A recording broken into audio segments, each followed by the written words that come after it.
নমস্কার বন্ধুরা, primary TET সংক্রান্ত খুবই গুরুত্বপূর্ণ একটি আপডেট এই মুহূর্তে তোমাদের জন্য রয়েছে। কলকাতা থেকে সদ্য একটা আপডেট কিন্তু এই মুহূর্তে উঠে এসেছে। তো বন্ধুরা, তোমরা প্রত্যেকেই হয়তো জেনে গেছো যে গত কিছুদিন আগে আমাদের কলকাতা হাইকোর্টের বিচারপতি রাজশেখর মান্থার এজলাসে একটা প্রশ্নভুল মামলা দায়ের করা হয়েছে। সেটা হচ্ছে কিন্তু 2017 সালে যে টেট পরীক্ষাটা হয়েছিল সেই টেট পরীক্ষার প্রশ্নভুল মামলা। তো বন্ধুরা, আমরা 2014 একটা প্রশ্নভুল মামলা দেখেছি, ম্যাট 1594 মামলা। পরবর্তীতে 2022-এরও একটা প্রশ্নভুল মামলা দেখেছি, যেখানে 23টা প্রশ্ন নাকি ভুল রয়েছে, এরকম একটা মামলা রাজশেখর মান্থার এজলাসে দায়ের করা হয়েছে।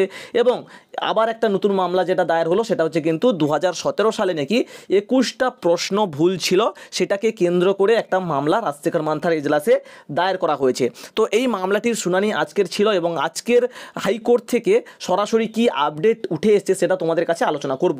তো বন্ধুরা, আজকের যে এই মামলাটির শুনানি হলো সেক্ষেত্রে স্পষ্ট কোনো বক্তব্য কিন্তু বিচারপতি রাজশেখর মান্থা রাখেনি।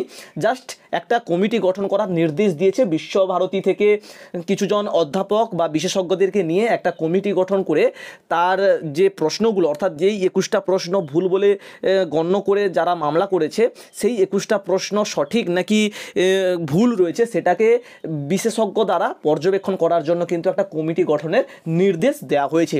তো এইটুকুই মোটামুটি। তো এই যে 21টা প্রশ্ন ভুল রয়েছে, এখানে যদি ভুল বলে চিহ্নিত করা হয় তাহলে কিন্তু প্রচুর ক্যান্ডিডেট আবার নতুন করে পাস করতে চলেছে। তো এক্ষেত্রে জানি না একটা যে নিয়োগ প্রক্রিয়া হলো এর উপর কোনো প্রভাব পড়বে কি না সেটা কোনোভাবেই বলতে পারছি না।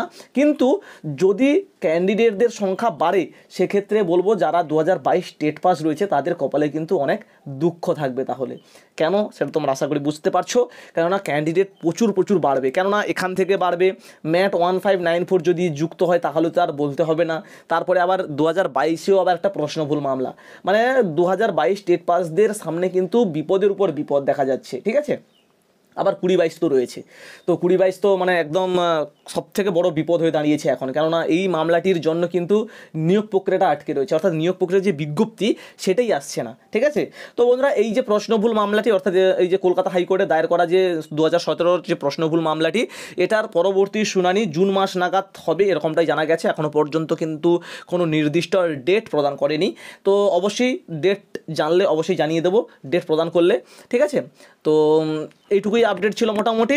তো বিশেষজ্ঞ কমিটি খুব শীঘ্রই গঠন করে প্রশ্নগুলো ভুল রয়েছে কিনা বিবেচনা অবশ্যই করবে এবং তার পরবর্তীতে কোন দিকে রায় যাবে সেটা অবশ্যই তোমাদের কাছে আলোচনা করব। ঠিক আছে, তো এরকম আপডেট পেতে অবশ্যই চ্যানেলকে সাবস্ক্রাইব করে পাশে থাকুন। দেখা হচ্ছে পরবর্তী ভিডিওতে।